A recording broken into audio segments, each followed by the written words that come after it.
हो गया। चलो देखो, कल हम लोग संख्याओं के प्रकार को पढ़ लिए थे, ठीक है। संख्या कितने प्रकार की होती है उसको हम लोग देख लेंगे, ठीक। एक बार हम लोग रिवीजन करते हैं फिर आगे बढ़ते हैं, ठीक। एक छोटे से तरीके से फिर हम लोग समझेंगे, ठीक है। तो सबसे पहले हम लोग देख रहे हैं प्राकृत संख्या किससे कहते हैं, बताइए तो। प्राकृत संख्या जिसका प्रयोग हम लोग गणना करने में करते हैं, और इसको हम कल बताए थे धनात्मक पूर्णांक। कौन सा पूर्णांक है? धनात्मक पूर्णांक, ठीक है। कहां से स्टार्ट होगा? एक से और अनंत तक जाएगा, ठीक है। अगर ऐसा पूछ दिया जाए कि सबसे छोटी प्राकृत संख्या, सबसे छोटी प्राकृत संख्या, तो आंसर क्या हो जाएगा? एक। सबसे छोटी प्राकृत संख्या क्या होती है? एक होती है, ठीक है। इसके बाद हम लोग आगे बढ़ते हैं तो आता है पूर्ण संख्या, है ना। और इसको कल हम क्या बताए थे? गैर धनात्मक पूर्णांक, है ना, ये है ना। कुल मिला के क्या कि इसमें जीरो जुड़ जाएगा, ठीक है। ये मान लो संख्या का समूह है तो इसमें लोग क्या ऐड कर देंगे?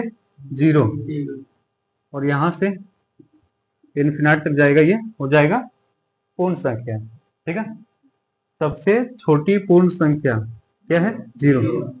सबसे छोटी पूर्ण संख्या जीरो, और सबसे छोटी प्राकृत संख्या एक। क्लियर है? ये क्वेश्चन आता है, ठीक है, कि सबसे छोटी प्राकृत संख्या बताइए। सबसे छोटी प्राकृत संख्या क्या होगी? एक होगी। और सबसे छोटी पूर्ण संख्या जीरो। क्वेश्चन ऐसे भी पूछ सकता है, ठीक है, कि सबसे छोटी धनात्मक पूर्णांक, सबसे छोटी धनात्मक पूर्णांक तो एक, और सबसे छोटी गैर धनात्मक पूर्णांक जीरो, ठीक है। कल ये छोड़े नहीं थे, बताए थे, लेकिन ऐसे नहीं। इसके बाद हम लोग देख रहे थे पूर्णांक। पूर्णांक के कल प्रकार भी बताए थे आप लोग को। तो पूर्णांक में क्या होता है? माइनस भी शामिल होता है, जीरो भी शामिल होता है, और प्लस भी शामिल होता है, ठीक है। इधर से ये इनफिनिट तक जा सकता है और इधर से ये इनफिनिट तक जाएगा, ठीक है।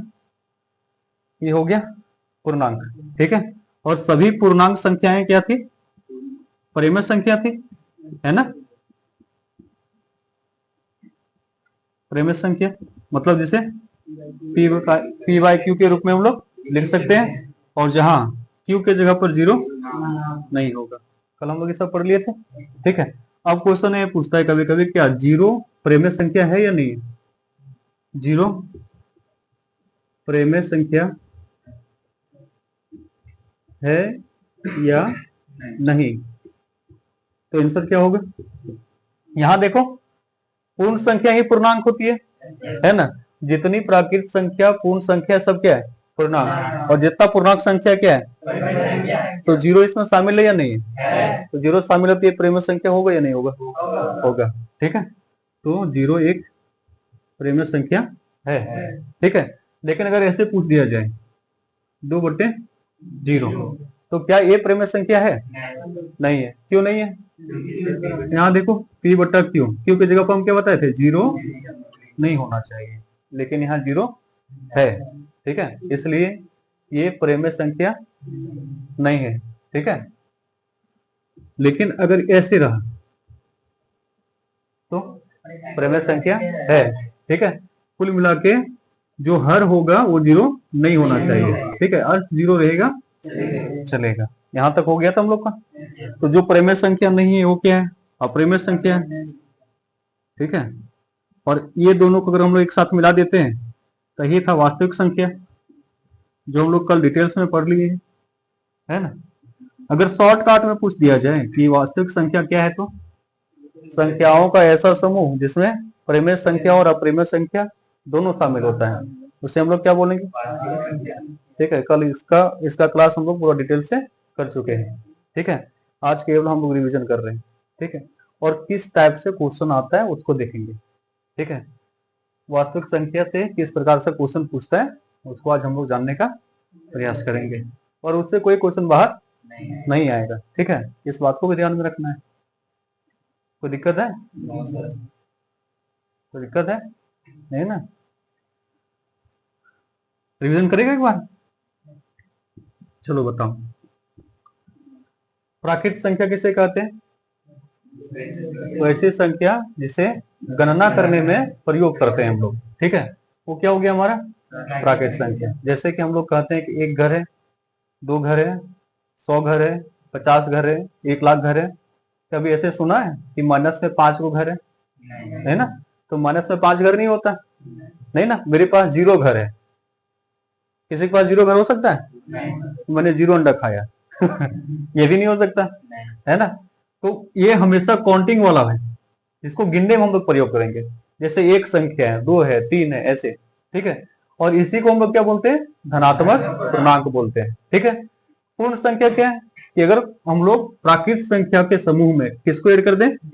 0 को, ठीक है, या 0 को ऐड कर दें, तो जो समूह बन के आएगा इसको हम लोग क्या बोलेंगे? पूर्ण संख्या। दोनों में अगर क्वेश्चन पूछ देता है कि सबसे छोटी प्राकृतिक संख्या, तो 1, और सबसे छोटी पूर्ण संख्या 0, सबसे छोटी पूर्णांक नहीं है, कुछ नहीं है, ठीक है।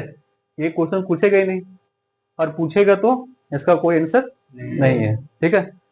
इसमें छोटा कुछ नहीं है, इसमें गड़बड़ाना नहीं है, ठीक है। छोटा पूछेगा तो, ठीक है। और ऐसे पूछ दे कि सबसे बड़ी प्राकृतिक संख्या, वो भी नहीं है, ठीक है। सबसे बड़ी पूर्ण संख्या, वो भी नहीं है। और ये छोटी बड़ी दोनों नहीं है, ठीक है। इसमें छोटी केवल 1, इसमें छोटी केवल, बस इसको याद रखना है, ऑब्जेक्टिव में पूछता है। और अगर हम लोग पूर्ण संख्या में ऋणात्मक संख्या को शामिल करें, ठीक है, तो जो समूह बनकर आएगा उसको हम लोग क्या बोलेंगे? पूर्णांक। पूर्णांक के कितने प्रकार होते हैं, पूर्णांक क्या होता है, कल की वीडियो में हम लोग देख चुके हैं, ठीक है। उसके बाद जितनी पूर्णांक संख्याएं हैं सब संख्या क्या है? प्रेमय संख्या, ठीक है। प्रेमय संख्या मतलब जैसे पी बाई क्यू के रूप में हम लोग लिख सकते हैं, और क्यू के जगह पर 0 नहीं होना चाहिए।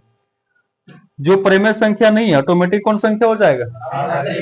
अप्रेमय संख्या होगा। और अप्रेमय संख्या और प्रेमय संख्या के समूह को हम लोग क्या बोलते हैं? वास्तविक संख्या। क्वेश्चन ऐसे पूछ दे कि सभी वास्तविक